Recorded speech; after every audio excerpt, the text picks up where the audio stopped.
Alrighty, guys, welcome back. This is your host, Tiny Chester. We're delving into another character here in Lords of Fate, the fantasy card game. So this time, we're going to be looking at the lovely Lady of Magic, none other than Sapphire. That's right, Sapphire.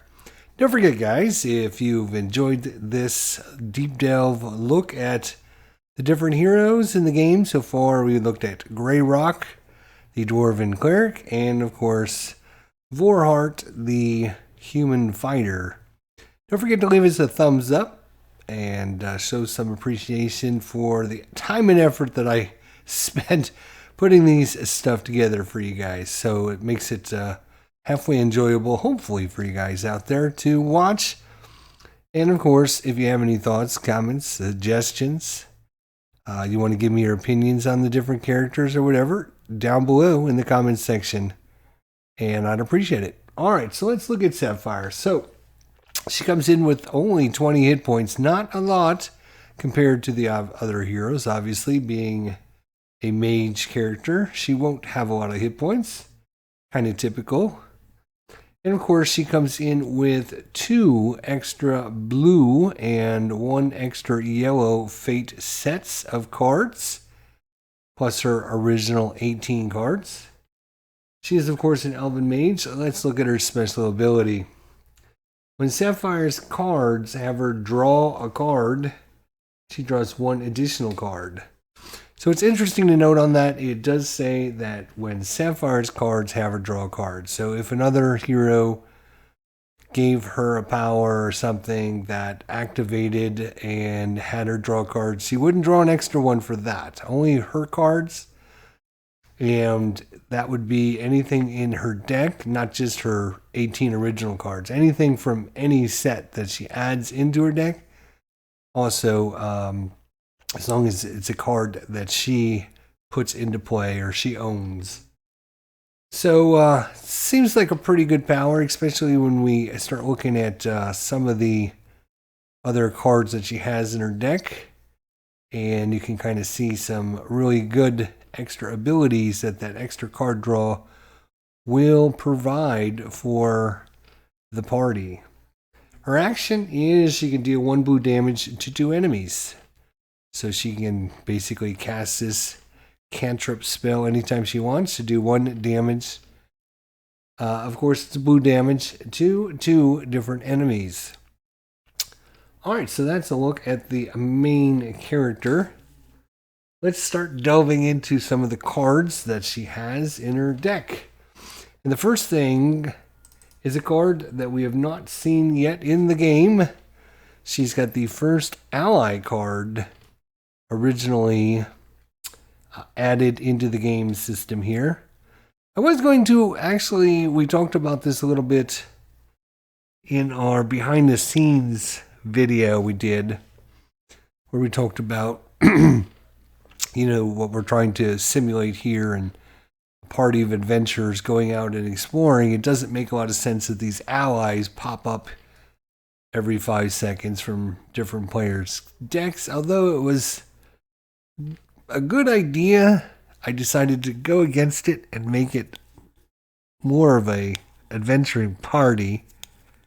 So that way, you're not going to get, occasionally you'll get familiars, you might get companions, you might get spells that summon things, but there's not going to be like allies popping out of the blue that you're just going to throw into the adventure party. Just doesn't make a lot of sense to me, so I took the allies out, except for when they make sense. And for now, it does make sense with Sapphire to have the Owl Familiar. It's a core card for her. It costs 1 blue fate to bring in. It is an ally. Of course, you could gather 3 blue fate if you want with this card. Comes in with 4 life. Has a special ability once it's in play. Draw the top card of your draw deck. Either keep it there or put it at the bottom of your deck. And of course, because of Sapphire's main power, where when she can draw a card, she can draw an additional card. With her familiar here, she's actually going to be able to draw 2 cards and keep them either there at the top or the bottom of the deck. So, you know, it kind of thematically, again, we talked about this in our behind the scene things, is thematically, what does an owl do? You know, he kind of spots, he kind of looks around for things for his master. And so that, for me, it makes sense anyways. What do you guys think? Does that make sense?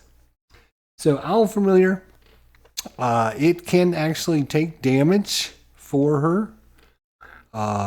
So if she was to take 3 points of damage from an attack, she could put 1 of it on the Owl Familiar and take the others for herself. So there is some rules that go on with Familiar, but we're not going to talk about that right now because it's kind of out of the scope of what this is going to, what this video is going to be about. So let's move on to the next card here and see what she has.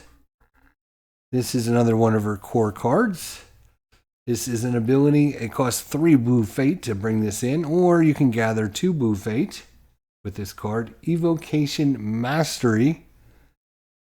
It has a use power, so once it's in play, you can activate this to, when you deal damage with a spell, you can deal 1 extra point of damage.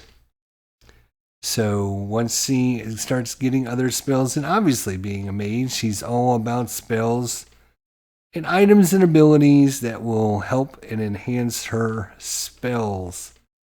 So obviously, being an evocation master, it's going to give her extra damage on her spells.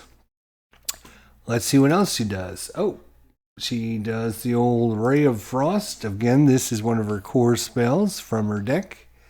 You can see that down at the bottom. It's an ability, and it gets costs 1 blue fate to bring it in, or 2 if you want to gather with this, and it has deal 1 point of blue damage to an enemy and slow them until the end of the round. So slow enemies basically don't get to activate during their next activation because they've been slowed. All enemies will get to go on the second activation card, but not on the first activation card. So slow enemies, there are some natural slow enemies that actually don't activate on the first darkness card and only on the second one. So this one will prevent anyone from activating at least on the first card and do a little bit of damage as well. We previewed this card in yesterday's episode when we looked at Vorhart. This is the old Mage Hand. It's a 1-cost spell from her core deck. You can gather 2 blue fate if you wanted on this card. And you're going to, if you use it for the spell, you can take the top card of any discard pile and place it back on top of that draw deck. Because it makes sense, you know, you're casting Mage Hand goes out, grabs an item, or whatever for you, and it makes sense it would grab a card and put it back where you want it to be back. So this can either be help your allies get their cards back into play that they have to discard, or possibly even something as good as if the darkness just discards a card and you think it's not very powerful for the darkness, you could put that back on top of the darkness deck. So lots of utility in this spell. The Mage Hand. Let's see what else she has. Another one of her core cards, Arcane Knowledge, 3-cost ability.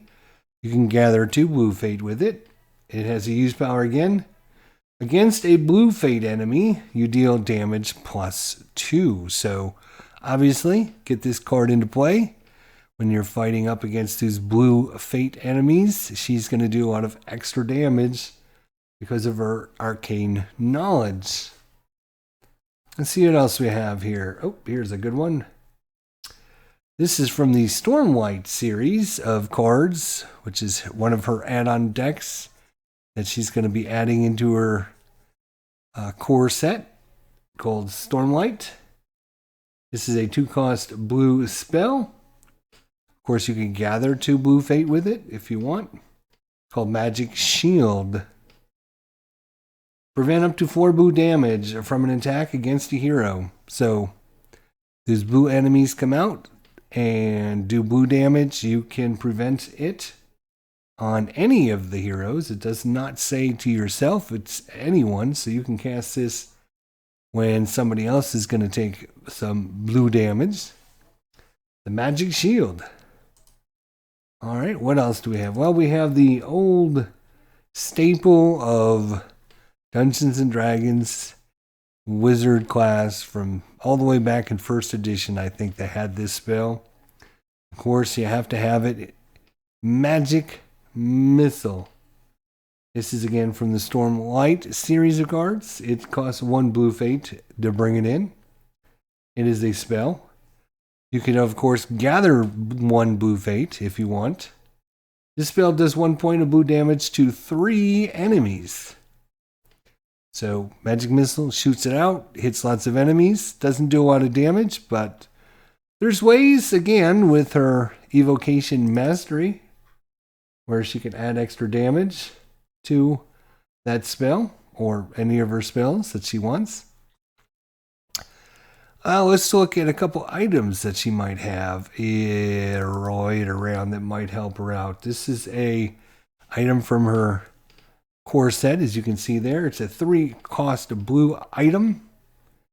Of course, you can gather 2 blue fate if you turn this in to gather the fate on it. It has a usability, deal 1 extra point of blue damage with a spell. We just looked at ways to improve that Magic Missile. Well, here's another way to improve that Magic Missile. Get the Mage Staff in play first. Get your Evocation Mastery in play, and then cast your Magic Missiles if you have time to do that. And you're going to do a lot more damage, obviously. The Mage Staff. Another almost staple for mage spells out there. One that is one of my all-time favorite spells of all time is Mirror Image. This is from the Color of Fate yellow fated cards. You can see it costs 3 yellow fate to bring this in, or you can gather 1 yellow fate on this card. And as a use power, you're going to place 3 tokens on this card. When you are attacked, you can spend 1 yellow fate and discard 1 of the tokens from this card to not take any damage from that attack. When this card has no tokens, discard it. So basically a way to prevent damage from happening against you. Just costs you yellow fate every time to prevent that damage. It has basically 3 uses to prevent that damage from happening. Mirror Image. Alright, what else do we have? Arcane Recovery. This is one of her core cards, as you can see there. It is a 2-cost blue ability. You can gather 2 blue fate if you turn it in. Use. After casting a spell, you gain 1 action and restore 1 life point. So get your Arcane Recovery in there, cast a spell, and gain your action right back. So you'll be able to cast, hopefully, more spells. And restore a little bit of life, which is never going to be a bad thing as well. So that's Arcane Recovery. Let's see what else she's got here. Of course, any good wizard or mage running around has to have a nice component pouch to keep all their components in. This is one of her core cards. As you can see, it is a 3-cost yellow item. You can turn it in for 2 yellow fate. As a usability, place a token on this card. Whenever you cast a spell, you can use the tokens on this card to increase your damage by 1 for each token used. So you can continue to put token after token after token on this and really power up your spells, or you could every round get a little bit of a bonus or whatever to being able to get more damage out when you're casting your spells. One of her very unique items is coming up next, and this is the Spell Scrolls. And this is from the Stormlight series of cards. It is a 1 blue cost item. You can turn it in for 2 blue fate. When this card enters play, you're going to place 2 spell cards from your hand under this card. You can spend fate to cast these spells just like they were in your hand, and can hold up to 2 spell cards maximum. So it's a good way of getting cards out of your hand because there are enemies and events and things that might happen in the game that cause you to lose cards. The cards underneath the spell scrolls are not considered in your hand, so you don't have to worry about losing them. So it's a good way of always having the ability to have extra cards or extra spells, giving you extra variety on what spells you can use. Spell scrolls. Cool idea. I thought it worked out really well. What do you guys think? What else does she have? Oh, she has the old Arcane Concentration. And again, from the Stormlight series, it's a 2 blue ability, or you can turn it in for 2 blue fate. As a usability, spend 1 blue fate, and you can target 1 extra enemy with your spell attacks. So not only can you try to energize your spells to do more damage, you can now also try to target more enemies with your spells. So that could be super useful depending on how many enemies are in play and what kind of enemies you're up against at the time. But being able to target an extra enemy is never a bad thing, especially if you can energize your spells and do a lot of damage. Let's just say you take that magic missile and it does 1 damage to 3 enemies, and then you have your evocation mastery out, which is going to increase that to 2 damage to 3 enemies, and then you have your mage staff out, which would increase that to 3 damage to 3 enemies. And let's say you used a little of your component pouches and had maybe, say, 2 charges on it. You could be doing 5 damage to 2 enemies, so a great time to throw in some concentration and choose another enemy. So instead of 3 enemies, you would be doing 4 enemies on that. So really can ramp up quite a bit to start doing some serious damage once she gets all of her items and everything in play. Let's see what else she's got here. Oh yeah, we got this one here. It is from the Color of Fate, yellow add-on card. It's a 2-cost yellow fated item, or you can turn it in for 2 yellow fate. Spear of Chaos. Action, deal 2 yellow damage to an enemy and confuse them. So confused enemies, when they are confused, whenever they activate, they will do 1 point of damage to one of their allies. Of course, it would be whoever confused them's choice as to who they target. So when the enemy goes to attack, you can have them attack somebody else and do 1 damage, and then they would do their normal attack. So they'll do their normal attack. They're just going to be doing 1 point of damage to one of their allies. Being confused. So confusing enemies helps you damage their allies as well as having them damage their allies.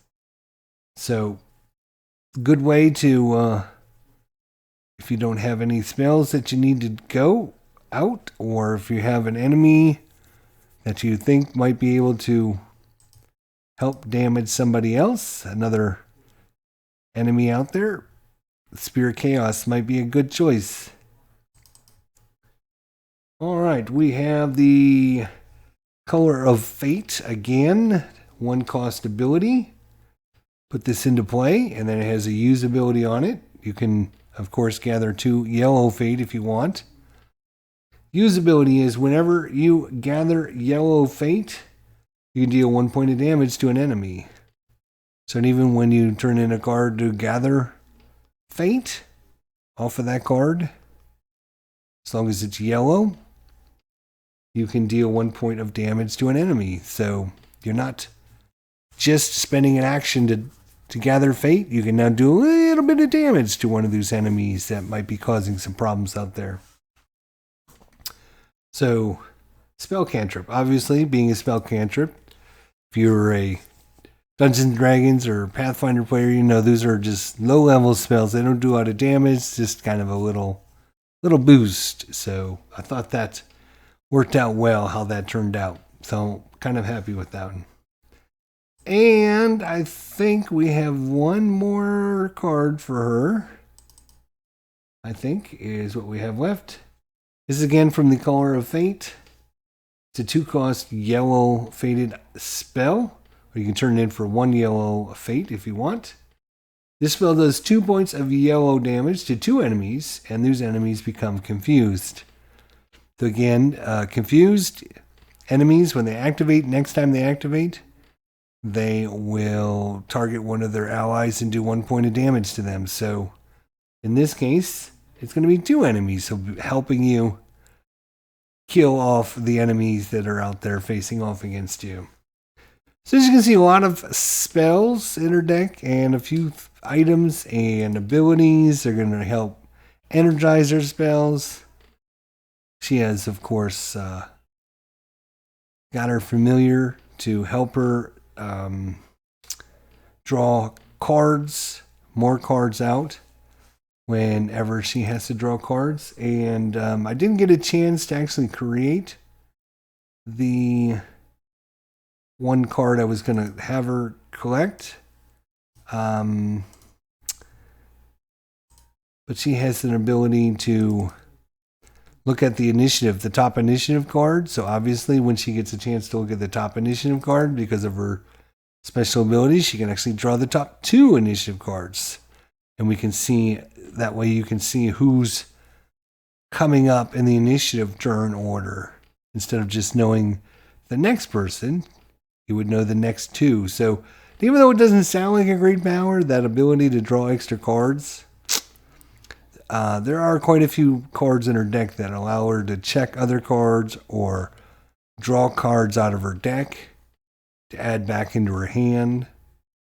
She's got a ability to do that, to draw, to take one of her spells out of her discard pile and add it back into her hand. So obviously she can do that with 2 spells instead of just 1 spell, because she's drawing cards. So drawing cards, super good, super helpful. And I think she's going to be quite interesting to play. I think all the heroes are going to be interesting to play, to be honest. And I think, they each play differently and have different kind of abilities and different items and different spells and skills. Obviously, she focuses in on those spells and casting lots of spells and everything that kind of goes along with doing that. So it'll be interesting to see how well she can start ramping up her damage, or if it's depending on which cards come into her hands at which time, how she's able to manipulate her spells with her scrolls and being able to draw those cards back out and place them under her scrolls.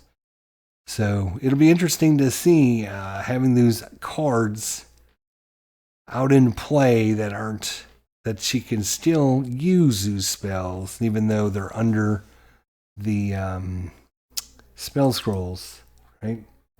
And she actually, I did make the card, but she's got card that'll let her search her discard pile for spells to add back to this. So once she uses the spell scrolls, then she can refill it up with new spells. So it'll be super cool. It's like a kind of special thing that she can do that other characters can't do, being able to put cards out of her hand, but yet she can still play them like they were in her hand. So super cool, I think, and can't wait to try her out. So what do you guys think of Sapphire and her special abilities and all of her super cool spells?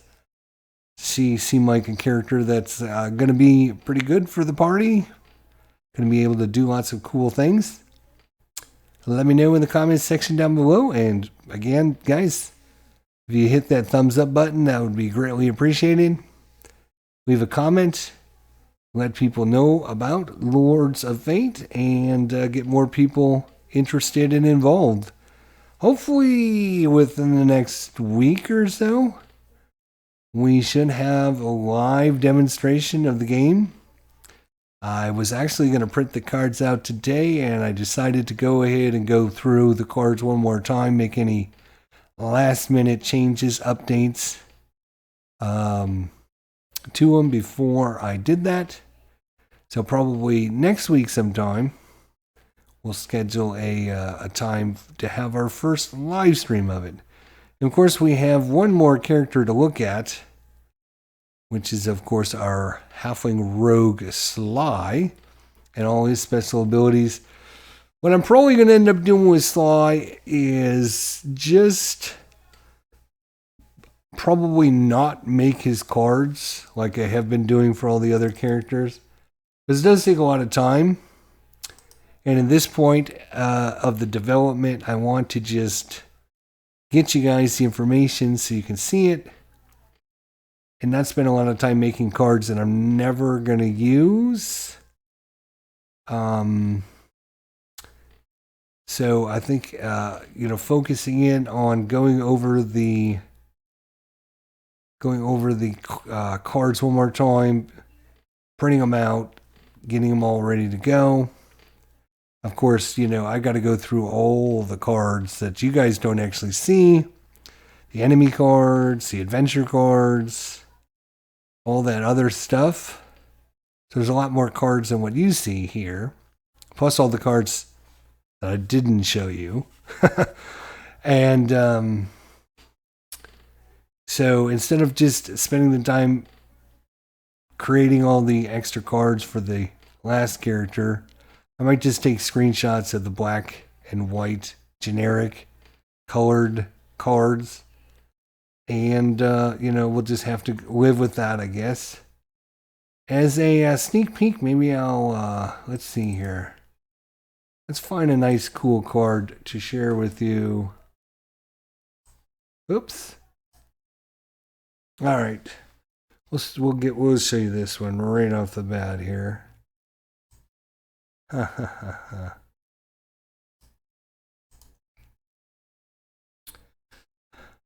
All right, our preview card coming up for our last character in the game that's ready to go.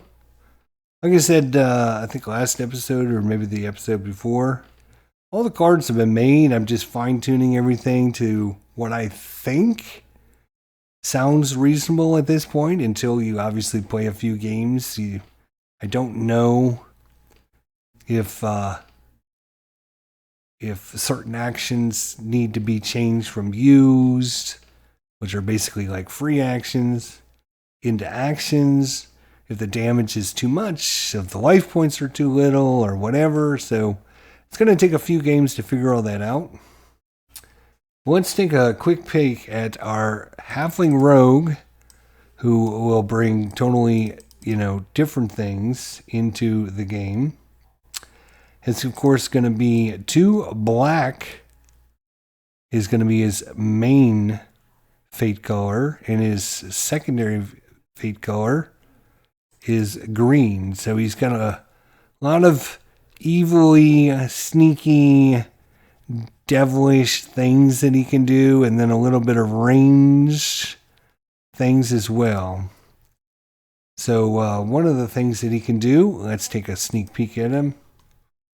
Of course, is one of his core cards. It's, of course, called the Sly Action. It's a 3-cost black faded card. You can turn in for 1 black fate. And it has a special ability, use Place your initiative card back in the draw pile. Then discard this card. What? Are you kidding me? Oh my god. He's got the ability to put his initiative card back into the draw pile. That seems pretty good. He's all about sneaky, devilish, dirty, underhanded things like that. So it'll be interesting to go over his character next time. Let me know what you think of our wonderful Lady of Magic, Sapphire. And don't forget, we'll see you all soon. And hopefully try to let you guys know when our live stream is coming up. We're actually going to go through setting up a game and then playing through at least the first part of the adventure and showing you how things play out. If you're looking forward to that, let me know in the comments section down below. We'll see you all next time. Thanks for watching, guys.